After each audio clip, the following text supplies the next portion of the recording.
जो हमारे पास पार्ट्स आते हैं रेस्पिरेटरी सिस्टम के, वो है हमारे पास ब्रोंकाई एंड लंग्स।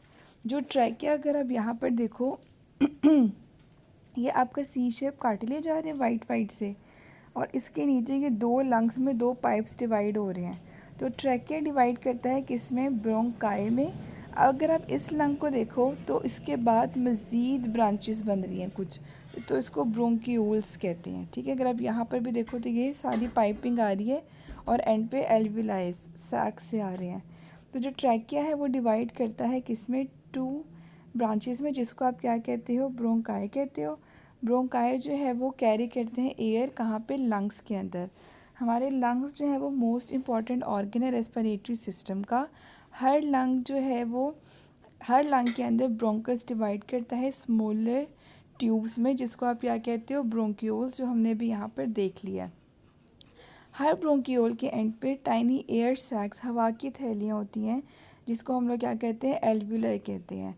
एल्वुलाई क्या करते हैं, जिस तरह हमने पढ़ा था डाइजेस्टिव सिस्टम में, ये जो माइक्रोविलाई होते हैं या विलाई होते हैं स्मॉल इंटेस्टाइन्स में, उसके अंदर फूड की एब्जॉर्प्शन हो रही होती है। इसी तरह एल्वुलाई जो है वो सराउंडेड होते हैं ब्लड कैपिलरीज से। जब हम ब्रीथ इन करते हैं, एयर कहाँ एंटर करती है, लंग्स में, और वो कहाँ पहुँच जाती है, एल्वुलाई में। ऑक्सीजन जो है ऑफ द एयर वो पास करती है through the walls of alveoli और into the capillaries. Red blood cells oxygen को लेते हैं वहाँ से और बॉडी के हर सेल में भेज देते हैं। सेल इन आवर बॉडी जो है वो यूज़ करती है ऑक्सीजन को और फूड को, ताकि एनर्जी बना सके। और कार्बन डाइऑक्साइड, ब्लड जो है वापस इस कार्बन डाइऑक्साइड को लंग्स में लेकर आता है, और कार्बन डाइऑक्साइड जो है वो हमारी बॉडी को लीव कर देती है जब हम ब्रीथ आउट करते हैं। तो यहाँ एक छोटा सा उन्होंने बताया हुआ है कि हम ब्रीदिंग करते कैसे हैं। इन्हेलेशन और एक्सहेलेशन दो प्रोसेस होते हैं।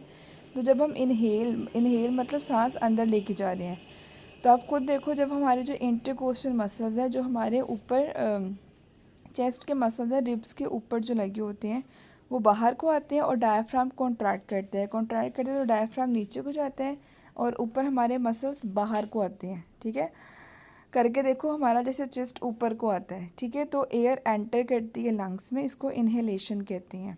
एक्सहेलेशन में क्या है, ऑपोजिट काम होगा। इंटरकोस्टल मसल्स और डायफ्राम रिलैक्स करता है, डायफ्राम नीचे से ऊपर आता है और मसल्स ऊपर से अंदर जाते हैं, तो हमारा चेस्ट वापस नीचे को हो जाता है। और जब स्पेस कम होती है तो एयर सारी बाहर आ जाती है। तो ये हमारा क्या प्रोसेस था, ब्रीथिंग का।